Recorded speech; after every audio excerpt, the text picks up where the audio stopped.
Hello YouTube, LJ Draco here. This is now going to be the Saturday video, and this I'm just going to do. I couldn't actually record Friday's video.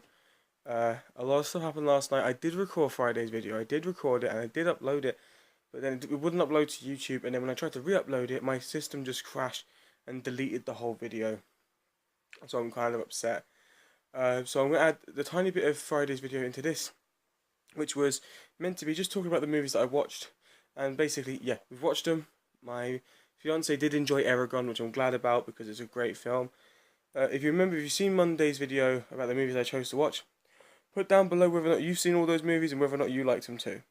Anyway, this is Saturday. Now, I promised you guys that Saturday is going to be the video you guys will get based on a certain series of videos I am doing. And this is now going to be part 2 of...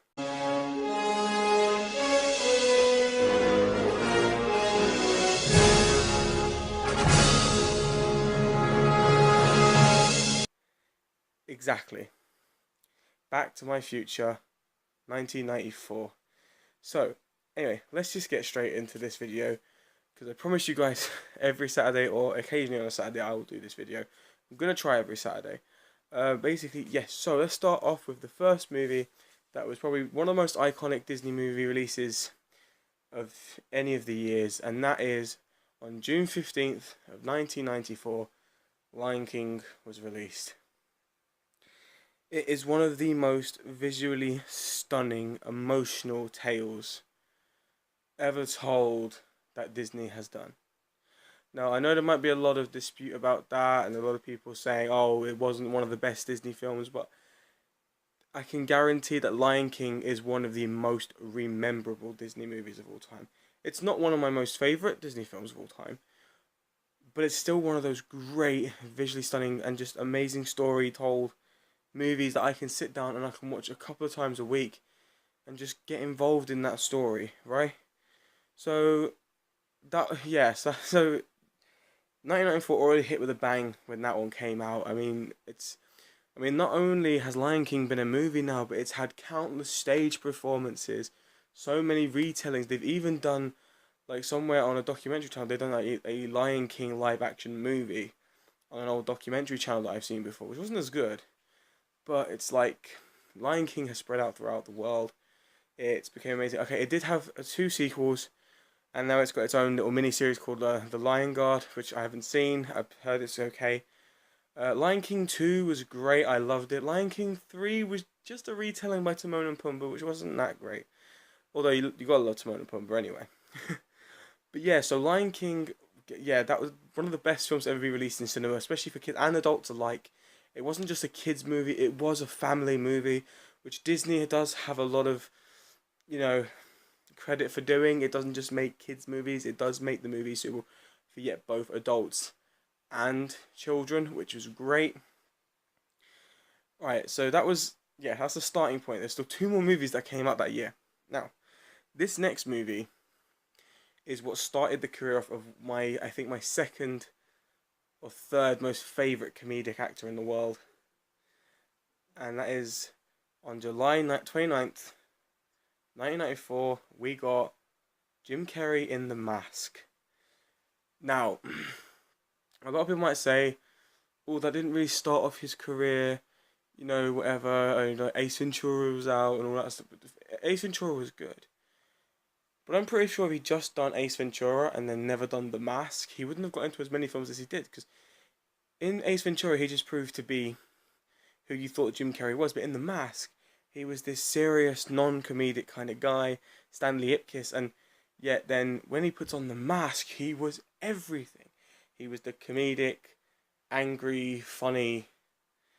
Well, comedic and funny are the same thing, but you know what I mean? Like, he's like crazy, and he broke the fourth wall, didn't he, a couple of times? So it was one of the first comic book movies that, like, came out in a way that everyone was like, really, that was based on comics? It's like, yeah, but he done a great job, and it is probably one of the best old-time Jim Carrey comedian films. So it's like, you know what I mean?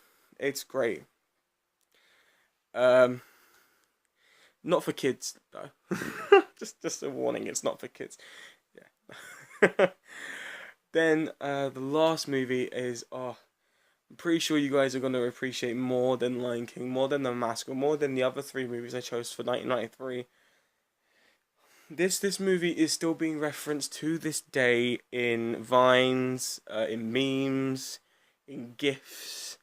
I've seen a lot of jokes based on it on the Facebook movie group that I'm on. And this on September 23rd of 1994, we were all blessed with a brilliant movie which starred Tim Robbins and Morgan Freeman. And that is Shawshank Redemption. It is the best prison buddy slash realistic kind of movie I've ever seen in my life. The way it was filmed was, even in the light moments of that movie, the cinematography was still dark, so you kind of seen that, like, even though you can still be laughing and have a good time, they were in a dark place, so it wasn't funny to them. Smiling once was like a miracle because they were in prison. But if you haven't seen Shawshank Redemption, go and watch it. It is one of the best prison movies to exist. Probably the best prison movie to exist. I've not seen a prison movie, for me, I've not, that comes close to this movie. So I said that one came out on September 23rd of 1994. So it came out about 2 weeks after my first birthday. So, I mean, not many people can remember when they were like 1 growing up. I remember quite a lot when I was 1, which is very strange. I still remember seeing movies I shouldn't have. I remember watching The Mask when I was 1. And I remember just running around the house pretending to be The Mask, and my mum just thought I was having sugar. No, I just wanted to be The Mask. But anyway, that is the 3 movies for this episode of Back to My Future. Next Saturday, you will be seeing episode 3, which will be 1995, which, let me just tell you, does have also some really good options. It's very hard because I'm going through an entire year's list worth of movies, and I'm trying to think to myself, which one should I choose? Should I choose ones that specifically I liked, specifically that I thought was doing better, that was more highly paid for in the cinemas, or should I try and choose what you guys preferred instead of what I preferred? I thought, no, these series should be about the films that I enjoy now and that I enjoyed growing up, realizing that these were released the years I've been born. So I thought that might have been a way to do it, and that way I'm not just trying to like give the audience what they want just for what they want. At least if I'm telling movies that I like, they get to know a bit more about me because they see the different tastes and styles that I'm into. They get to see what kind of genres I like. And I think that's just a fair way to do these videos. And if you agree, please click that like button down below. Anyway, that is the end for my Back to My Future series, episode 2. Put a big 2 there now, saying idiota. Yeah. Episode 2. Episode 3 is next Saturday. I have got 2 more videos to film after this, and I'm not going to be at my house for the weekend, so I'm going to record these videos after this one. So if I look the same, it's not that I'm wearing the same clothes, it's just I'm filming them all in one day because I'm not taking my recording gear with me.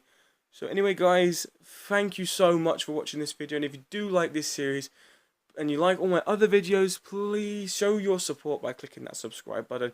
And if you do, and you want to see future videos, don't forget to strike that like, and I will see you guys next time. Thank you, YouTube.